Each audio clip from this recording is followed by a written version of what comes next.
Hello. How are you? I'm just curious about where you're going and what it is you're doing. Well, I'm taking a break. It's January.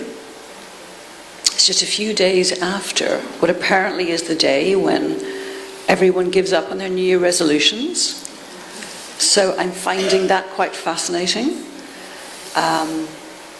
January the 17th is apparently when people give up on their New Year resolutions. So I find that really interesting. So I've been reading about why that is and why only 10% of people succeed in keeping those New Year goals. Shall I share that with you? Please, I'm interested. Well, it's intriguing because it's probably no surprise, really. But the things that make the difference are that they feel encouraged and they feel supported. But interestingly, they tell a trusted peer group. So they become accountable. So they're quite discreet about who they do tell. So it's a small trusted peer group, but they become accountable. I sort of think that's a real key, don't you? I'm curious about the date because let me tell you a little bit about myself. I'm with an organization called the Brahma Kumaris, and our founder passed away on the 18th of January 1969. And it's a very significant day for me and for the Brahma Kumaris, because we see that that is a day of special blessings and the highest omens for all of us, because we would say that he left the physical dimension and attained his perfect state, and as a result of that, those vibrations and that very, very high elevated energy is available for all of us if we want to bring about transformation in ourselves also. And so my life's purpose, in a sense, is connected with transformation. And so I'm fascinated by what you're talking about. And I really didn't know that there was a specific day which was, in a sense, the darkest night of the year. Physically, the darkest night is the 21st of December, but it seems that 17th of January is the spiritual darkest night. And of course, we always say that the darkest hour comes before the dawn. And so it's fantastic that the information you've shared absolutely tallies with what I understand. That's amazing. Because it's almost as if there's a breakthrough waiting for people, if only they can have enough faith to get to that point.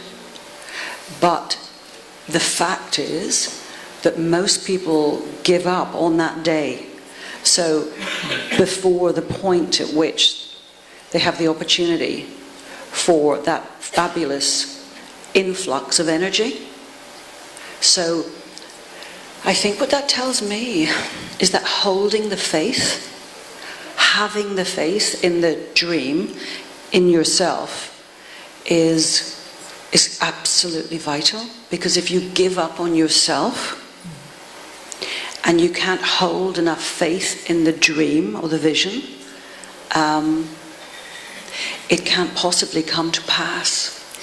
And perhaps that outside assistance, or that breakthrough, or that additional help, that of course you can't really foresee,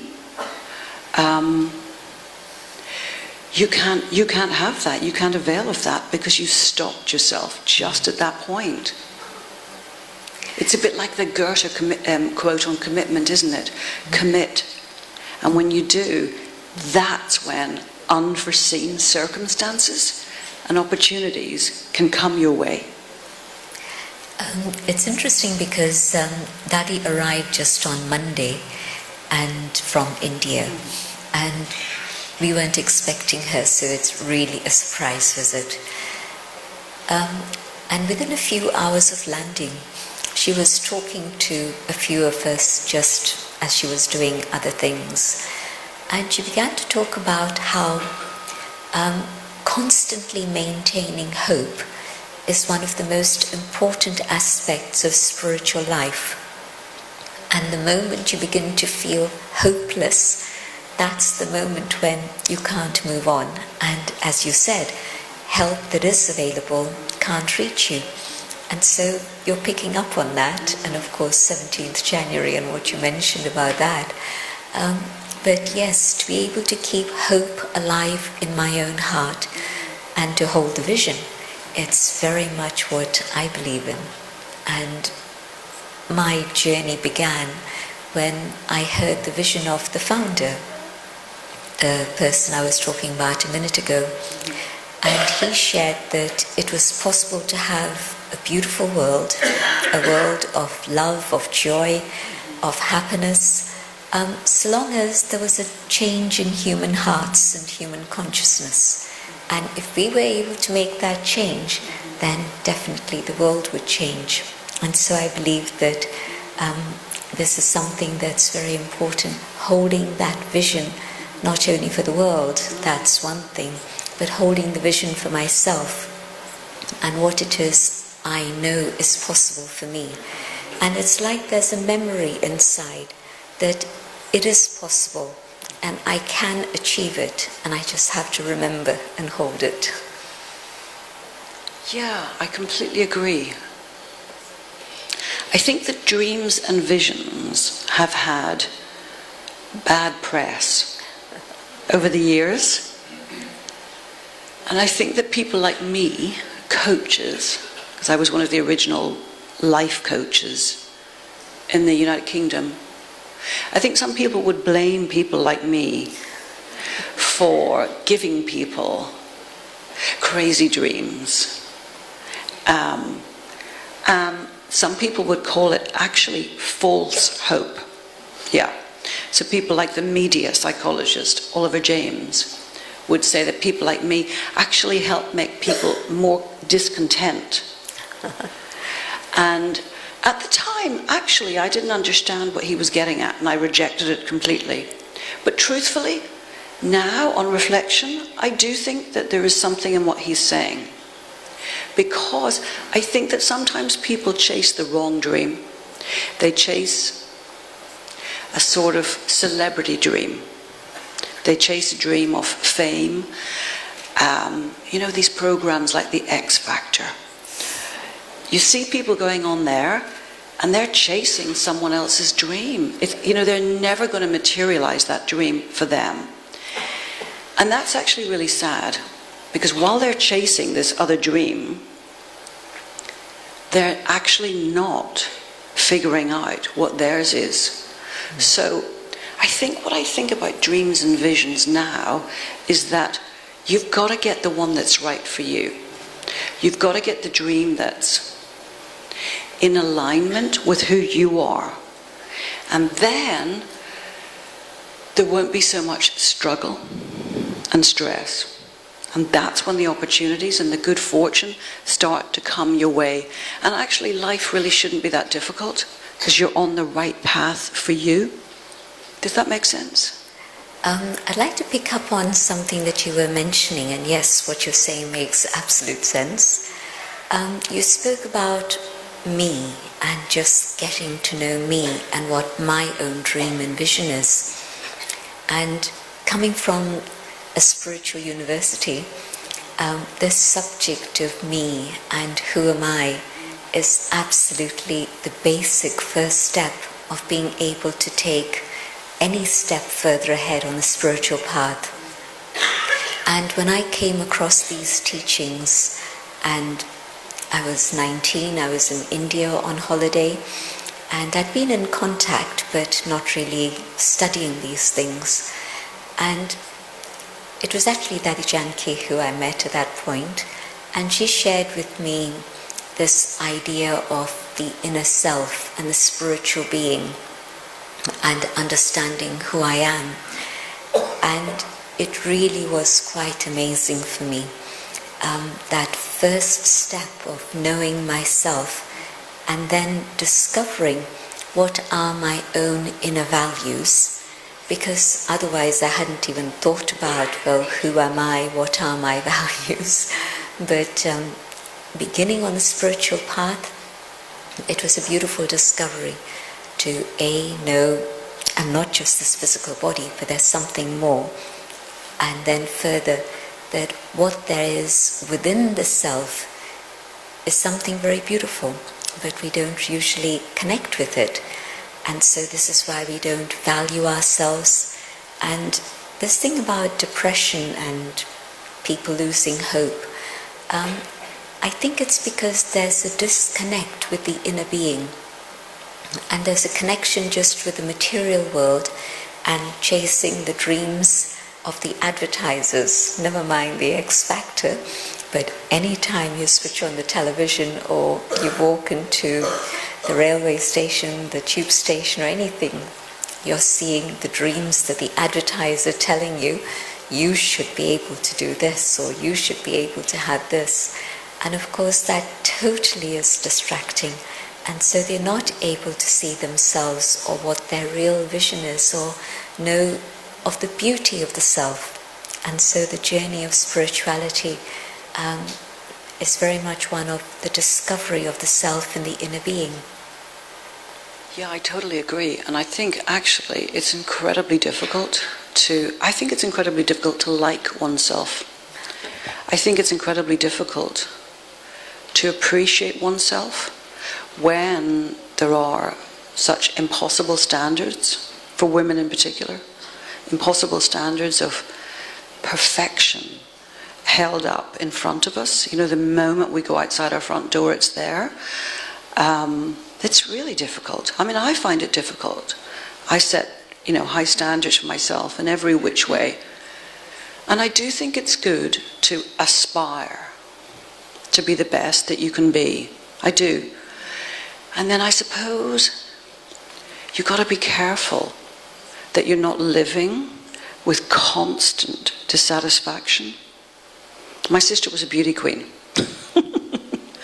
And in my family, I was the one so my mum used to put me forward into all these beauty competitions, but I did not look like my sister.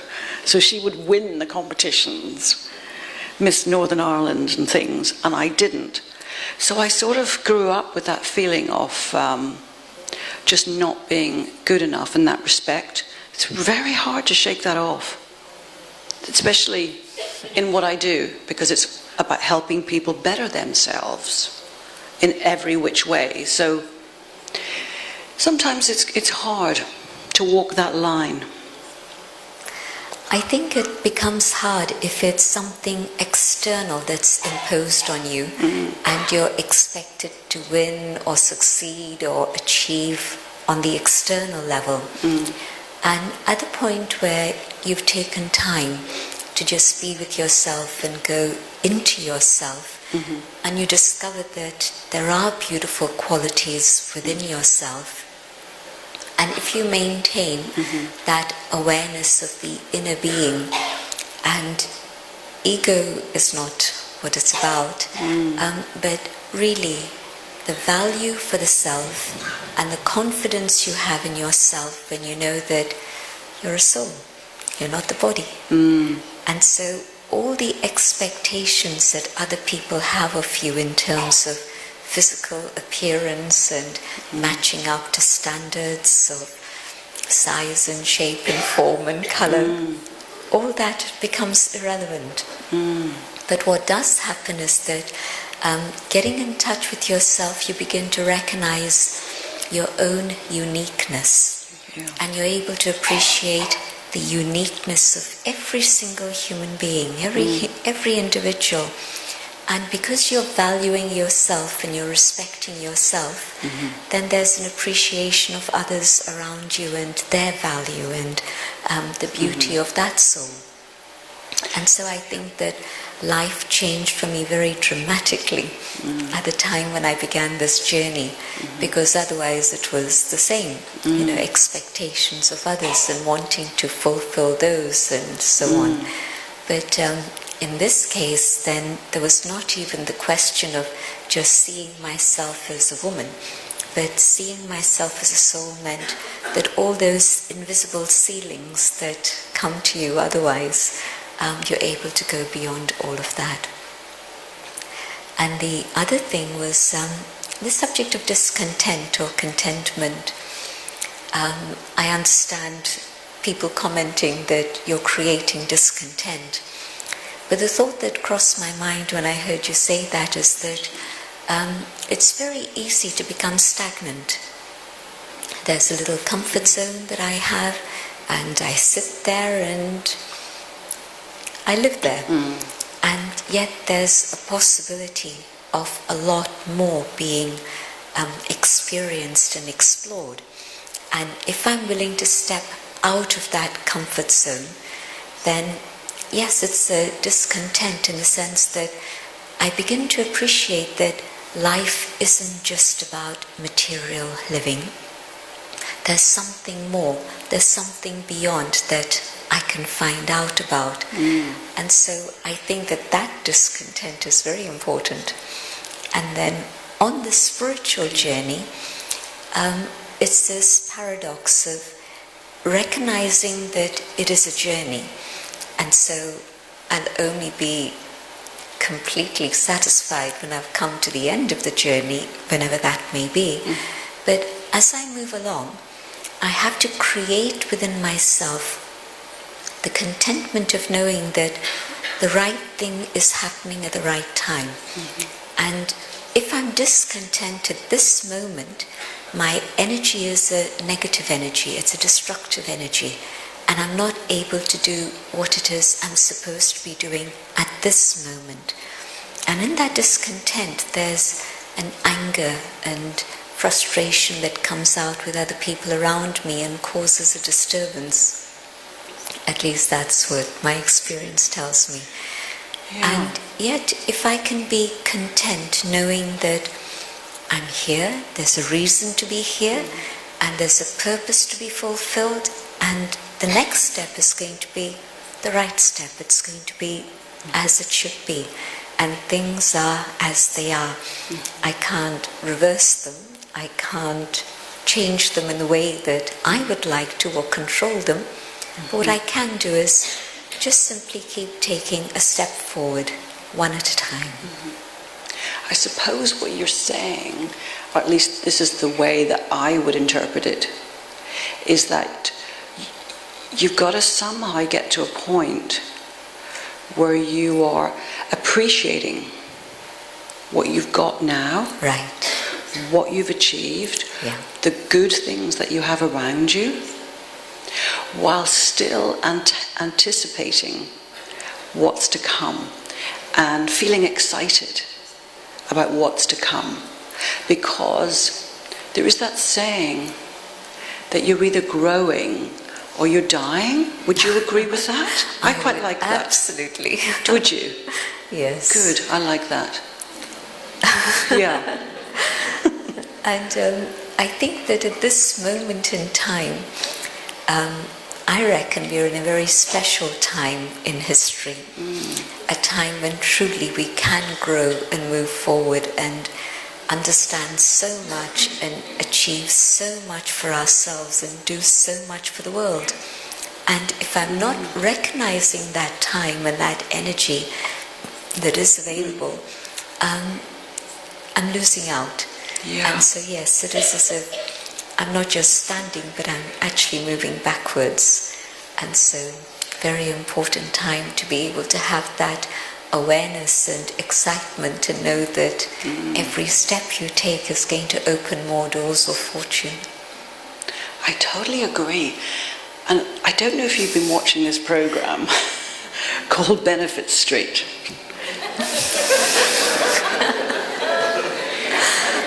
I think there's been about 3 episodes. It's pretty depressing viewing. Essentially, it's about a street in Birmingham where most of the people are on welfare. They don't work, they receive benefits. And I just think, wow. I think a couple of things. I think those people have lost hope. I think they've lost faith in themselves. I I think they've lost faith in their ability to change their life for the better. And then I sometimes think, well, wait a minute, do people want to? This might sound like a really crazy thing to say, but maybe some people, are they content with less? You know, if we give them just enough to get by on, and their expectations of themselves becomes lower and lower, are we really helping people when we do that? Or are we enabling them to stay helpless? Just one point. I haven't watched television since, I think, 1966, 67.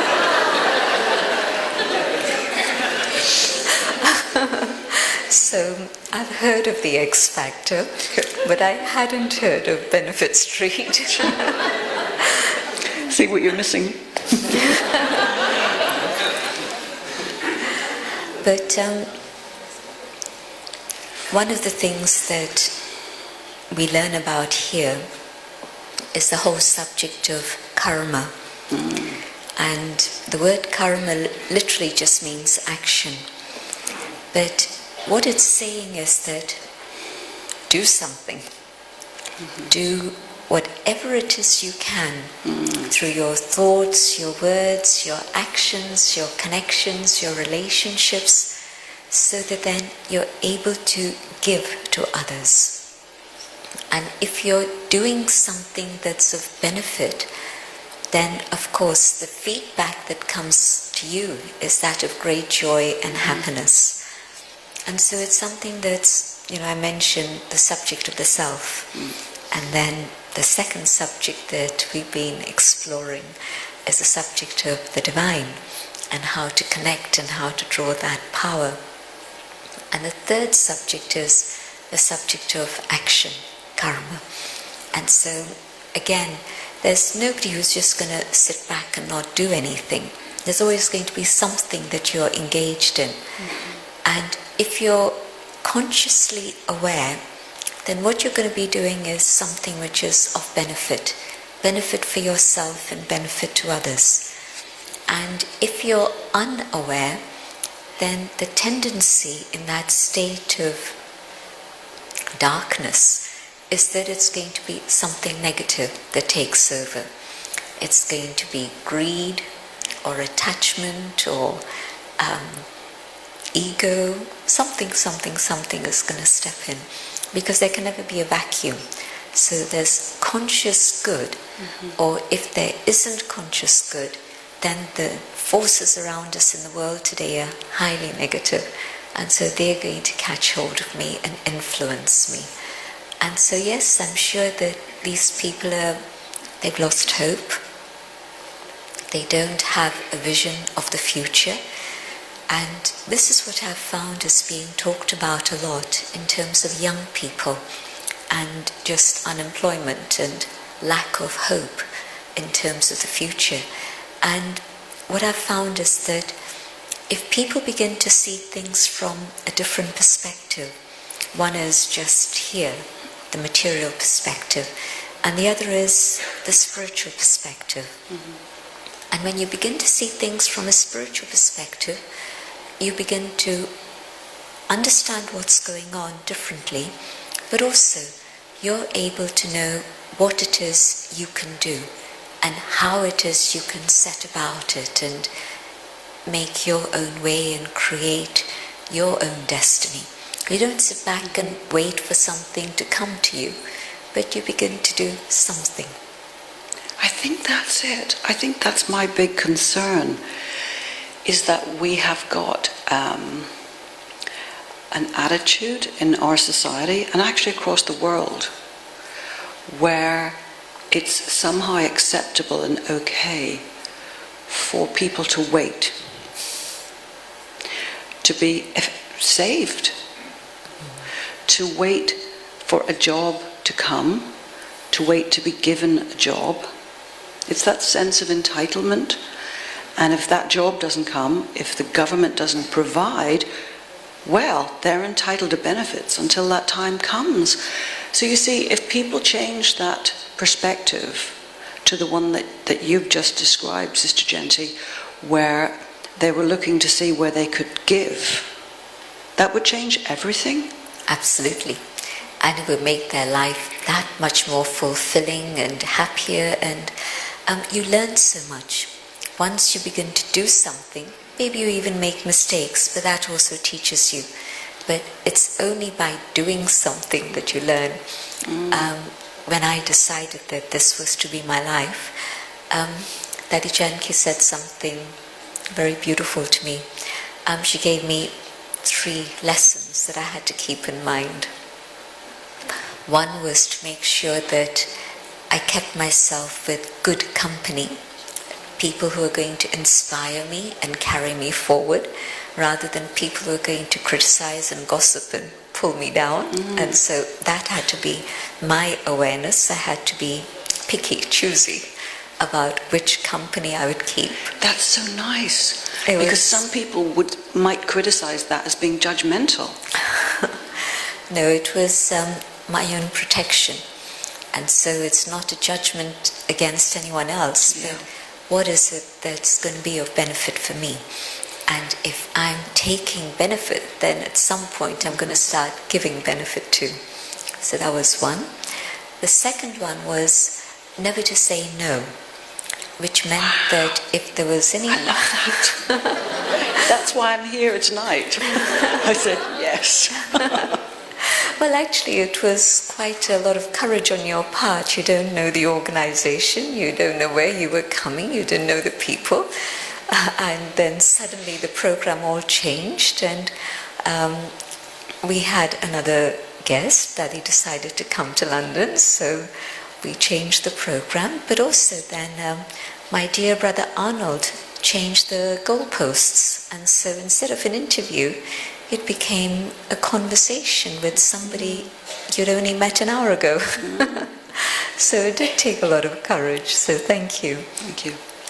But her point about that was that if you think that this task is too big for me, and you say no for that reason, then you're never going to learn how to be able to do it. If you say yes, you learn along the way, and the task will be accomplished. And on the other side, if you think, well, couldn't they find somebody else to do it? Is that why they're asking me to do it? Why should I do it? Again, there's a purpose and a reason, and take that opportunity also. And so, never say no. And then the third thing she told me was, never waste your time. Make sure that you're using your time in a worthwhile way. And I'm repeating things that have helped me in my life, but I think that they're of use for January. I think that's amazing that you said that, because when I was looking into why people gave up on their New Year resolutions on the 17th of January and why people succeeded, what I found, all the evidence said that people who succeeded with their goals, and this is probably true in January or any time, that number one, they had support and encouragement around them, and number two, they had people who held them accountable. So I think the inspiration of people around you is absolutely critical. And I think when people lose hope, they probably don't have a single person to say to them, you can. Right. Because that's all it takes. I mean, that's all it takes, is for someone who completely believes in you to say that, just to say those words, and for you to take that on board. Because sometimes you don't believe in yourself. You just don't. And you need someone to give you that self-belief that you can borrow or just use until your own grows. What we have here is a community, a family. You can call it both. But we come together every day. And the lesson we study every day, it's a different lesson every day, but the essence of that lesson is you can do it. Wow. Really, you can put it as simply as that. That within you there is that truth, there is that beauty, there is the love, and all you have to do is emerge it. But it can only happen if there's the connection with the one above. And so that connection is going to make it happen. See, that's really interesting. Because I think the way that I would interpret that for myself is that when you are in alignment with what you are here to do, that's when your goals, dreams, ambitions, visions are actually likely to come about if you do the work. If you put the work in, if you take the physical steps. So I guess we're saying something quite similar. I think we are, and I'm actually quite amazed that we haven't had a difference of opinion over anything. And I'm sure people here are thinking that all this has been stage managed. And I'm checking really, my script. really, we did not know what the other one was going to say. And it was total trust that it would work out as it did. So thank you. Thank you. I think Arnold is trying to give us a signal. And it's just